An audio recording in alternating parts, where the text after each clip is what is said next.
19वां बाब। सदूम का गुनाह। और वो दोनों फरिश्ते शाम को सदूम में आए, और लूत सदूम के फाटक पर बैठा था। और लूत उनको देखकर उनके इस्तकबाल के लिए उठा और जमीन तक झुका और कहा, ऐ मेरे खुदावंदो, अपने खादिम के घर तशरीफ ले चलिए और रात भर आराम कीजिए और अपने पांव धोइए और सुबह उठकर अपनी राह लीजिए। और उन्होंने कहा, नहीं, हम चौक ही में रात काट लेंगे। लेकिन जब वो बहुत बजिद हुआ तो वो उसके साथ चलकर उसके घर में आए, और उसने उनके लिए ज़ियाफत तैयार की और बेखमीरी रोटी पकाई, और उन्होंने खाया। और इससे पेशतर कि वो आराम के लिए लेटे, सदूम शहर के मर्दों ने, जवान से लेकर बुढ़े तक, सब लोगों ने हर तरफ से उस घर को घेर लिया। और उन्होंने लूत को पुकार कर उससे कहा कि वो मर्द जो आज रात तेरे हां आए हैं कहाँ हैं? उनको हमारे पास बाहर ले आ, ताकि हम उनसे सोहबत करें।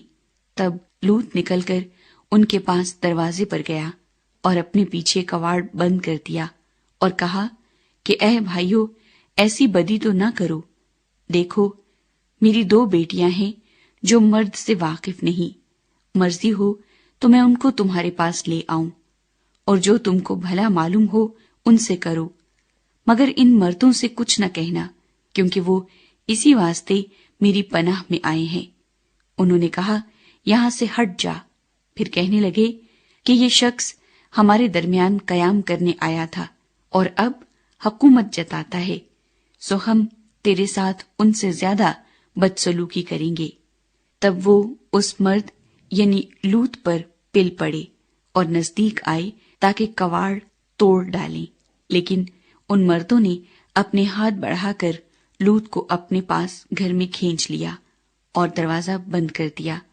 और उन मर्दों को जो घर के दरवाजे पर थे, क्या छोटे क्या बड़े, अंधा कर दिया।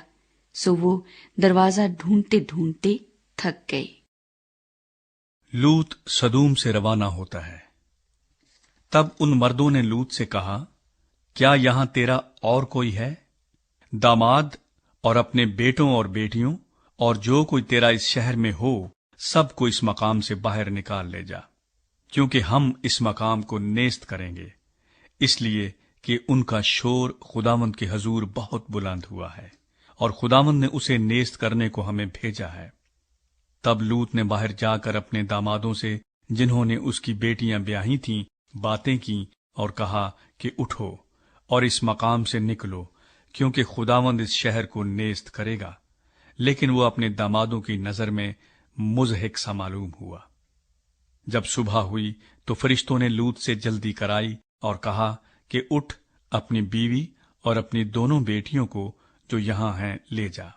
ऐसा ना हो कि तू भी इस शहर की बदी में गिरफ्तार होकर हलाक हो जाए। मगर उसने देर लगाई तो उन मर्दों ने उसका और उसकी बीवी और उसकी दोनों बेटियों का हाथ पकड़ा, क्योंकि खुदावंद की मेहरबानी उस पर हुई और उसे निकालकर शहर से बाहर कर दिया। और यूं हुआ कि जब वो उनको बाहर निकाल लाए तो उसने कहा, अपनी जान बचाने को भाग, ना तो पीछे मुड़कर देखना, ना कहीं मैदान में ठहरना। उस पहाड़ को चला जा, ता ना हो कि तू हलाक हो जाए। और लूत ने उनसे कहा कि आए मेरे खुदावंद, ऐसा ना कर। देख, तूने अपने खादिम पर करम की नजर की है और ऐसा बड़ा फजल किया कि मेरी जान बचाई। मैं पहाड़ तक जा नहीं सकता, कहीं ऐसा ना हो कि मुझ पर मुसीबत आ पड़े और मैं मर जाऊं। देख, ये शहर ऐसा नजदीक है कि वहां भाग सकता हूं, और ये छोटा भी है, इजाजत हो तो मैं वहां चला जाऊं। वो छोटा सा भी है और मेरी जान बच जाएगी। उसने उससे कहा कि देख, मैं इस बात में भी तेरा लिहाज करता हूं कि इस शहर को जिसका तूने जिक्र किया गारत नहीं करूंगा। जल्दी कर और वहां चला जा, क्योंकि मैं कुछ नहीं कर सकता जब तक कि तू वहां पहुंच ना जाए। इसीलिए उस शहर का नाम जुगर कहलाया। सदूम और अमूरा की बर्बादी। और जमीन पर धूप निकल चुकी थी जब लूत सुगर में दाखिल हुआ। तब खुदावंद ने अपनी तरफ से सदूम اور امورا پر گندھک اور آگ آسمان سے برسائی، اور اس نے ان شہروں کو اور اس ساری ترائی کو اور ان شہروں کے سب رہنے والوں کو اور سب کچھ جو زمین سے اگا تھا غارت کیا، مگر اس کی بیوی نے اس کے پیچھے سے مڑ کر دیکھا اور وہ نمک کا ستون بن گئی۔ اور ابراہم صبح سویرے اٹھ کر اس جگہ گیا جہاں وہ خداوند کے حضور کھڑا ہوا تھا، اور اس نے سدوم اور امورا اور اس ترائی کی ساری زمین کی طرف نظر کی، اور کیا دیکھتا ہے کہ زمین پر سے دھواں ایسا اٹھ رہا ہے جیسے بھٹی کا دھواں۔ اور یوں ہوا کہ جب خدا نے اس ترائی کے شہروں کو نیست کیا تو خدا نے ابراہم کو یاد کیا اور ان شہروں کو جہاں لوط رہتا تھا غارت کرتے وقت لوط کو اس بلا سے بچایا۔ موآبیوں اور امونیوں کا آغاز۔ اور لوط زگر سے نکل کر پہاڑ پر جا بسا، اور اس کی دونوں بیٹیاں اس کے ساتھ تھیں، کیونکہ اسے زگر میں بستے ڈر لگا، اور وہ اور اس کی دونوں بیٹیاں ایک غار میں رہنے لگے۔ تب پہلوٹی نے چھوٹی سے کہا کہ ہمارا باپ بڈھا ہے اور زمین پر کوئی مرد نہیں جو دنیا کے دستور کے مطابق ہمارے پاس آئے۔ آؤ ہم اپنے باپ کو مے پلائیں اور اس سے ہم آغوش ہوں تاکہ اپنے باپ سے نسل باقی رکھیں۔ سو انہوں نے اسی رات اپنے باپ کو مے پلائی، اور پہلوٹی اندر گئی اور اپنے باپ سے ہم آغوش ہوئی، پر اس نے نہ جانا کہ وہ کب لیٹی اور کب اٹھ گئی۔ اور دوسرے روز یوں ہوا کہ پہلوٹی نے چھوٹی سے کہا کہ دیکھ، کل رات کو میں اپنے باپ سے ہم آغوش ہوئی، آؤ آج رات بھی اس کو مے پلائیں، اور تو بھی جا کر اس سے ہم آغوش ہو تاکہ ہم اپنے باپ سے نسل باقی رکھیں۔